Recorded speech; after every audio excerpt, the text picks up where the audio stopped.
Hey everyone, welcome back to Gone Without a Trace. My name's Simon, and on this channel, we dive deep into some of the most baffling and unexplained disappearances of hikers and outdoor adventurers. People who set off on a trail and never come back. And a huge thank you to all of our new subscribers.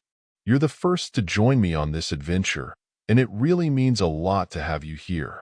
Today, we're looking into a case that will leave you with more questions than answers. It's the story of Dennis Draper, a seasoned hiker who set out on a 5-day trek in Wyoming's Shoshone National Forest and vanished without a trace. Was it an accident, a choice, or something more mysterious?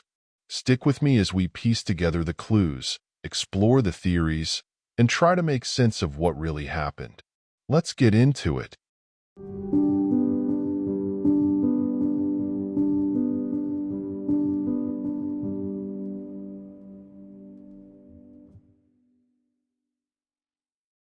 Shoshone National Forest in Wyoming is a vast and rugged landscape. It was here that 38-year-old Dennis Draper set out on what should have been a 5-day hike.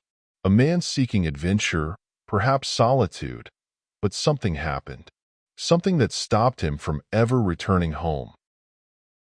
For 3 days, Dennis stayed in touch with his family. He sent pictures, images of breathtaking valleys and towering pines. Short texts confirming he was okay. But then, silence. Nothing on the 4th day. Nothing on the 5th. No response to calls or messages. 7 days passed. The family, gripped by fear, reported him missing. And that's when the mystery began to unravel. Because someone had seen Dennis. Another hiker came forward, a day after the missing persons report was filed. He claimed to have met Dennis on the trail. They walked together for a while. And according to this witness, Dennis wasn't just another hiker enjoying the great outdoors. He was sad, deep in thought, almost as if he was carrying a burden too heavy to bear. So what really happened to Dennis Draper? A tragic accident? A deliberate disappearance? Or something far more sinister?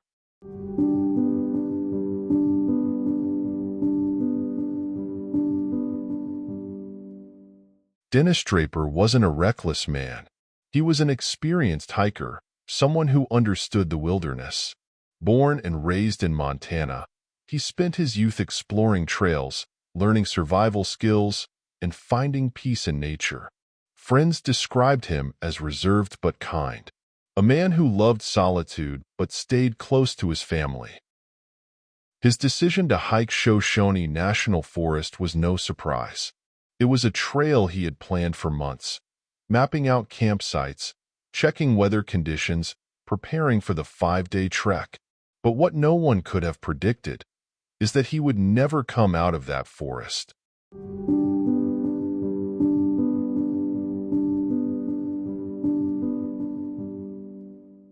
Day 1, July 6, 2022, Dennis begins his hike. The sky is clear, the weather perfect.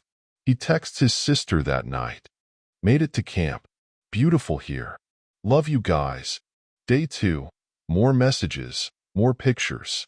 A waterfall. A rocky ridge bathed in sunlight. A small campfire flickering in the dark. He seems fine. Day 3, one last message. Saw a bear in the distance. Keeping my distance. All good. And then, nothing. No more messages. No calls. The silence stretches from hours to days. And when Dennis doesn't return home by day 7, his family knows something is wrong.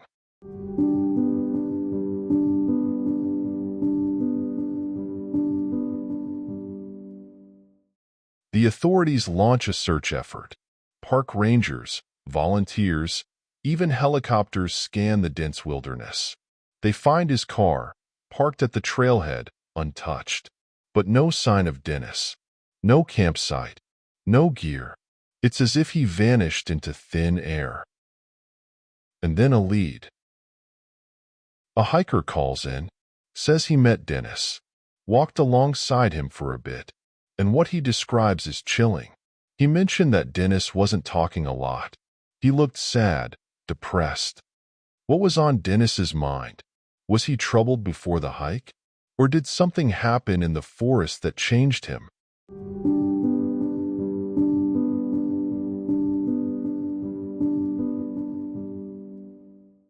Theories begin to emerge.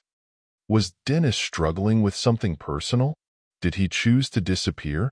Some say it's possible.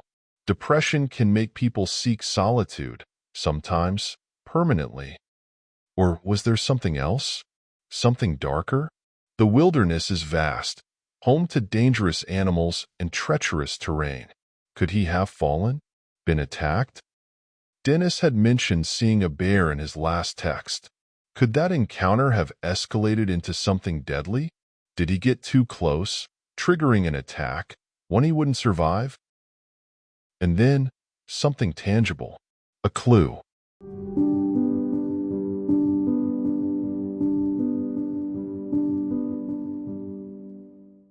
Days pass. The search intensifies. But nothing. No footprints. No clothing. No signs of struggle. And then, on the 12th day, a breakthrough. A ranger finds something.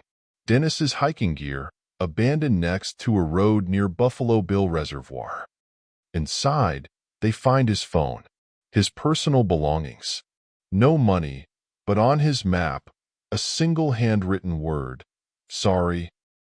When questioned, Dennis's family confirmed that he had seemed withdrawn in recent weeks, especially after his breakup with his girlfriend. He had been talking about making big changes, feeling trapped in his life. Could this hike have been his way of saying goodbye?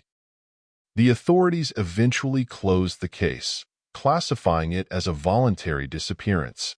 They believed Dennis had chosen to walk away from his old life, leaving everything behind. But his family refused to accept this conclusion. In their search for answers, they created a Facebook group dedicated to finding him. They posted updates, urged people to come forward with sightings, and gathered every lead they could find. After some time, reports began surfacing.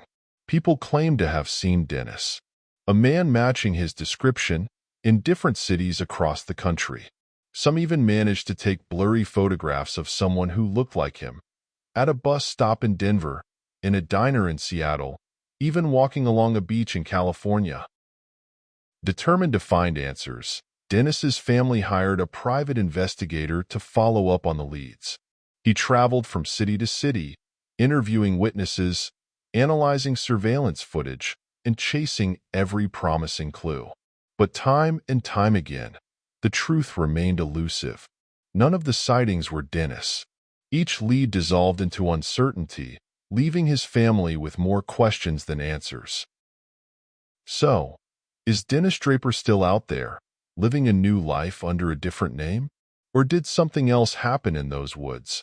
Something no one has been able to explain. The mystery remains unsolved, and perhaps it always will. All right, everyone, that's a wrap on today's deep dive into the mystery of Dennis Draper. Thanks so much for watching and for all your support. A big shout out to all our subscribers. Your encouragement keeps Gone Without a Trace alive and kicking. If you're new here, make sure to hit that subscribe button and join our growing community. We explore the most baffling disappearances and unsolved cases, and I'd love for you to be a part of our journey. Don't forget to leave a like if you enjoyed this video, and drop a comment with your thoughts or any theories you might have about the case. Until next time, stay curious, stay safe. See you in the next video.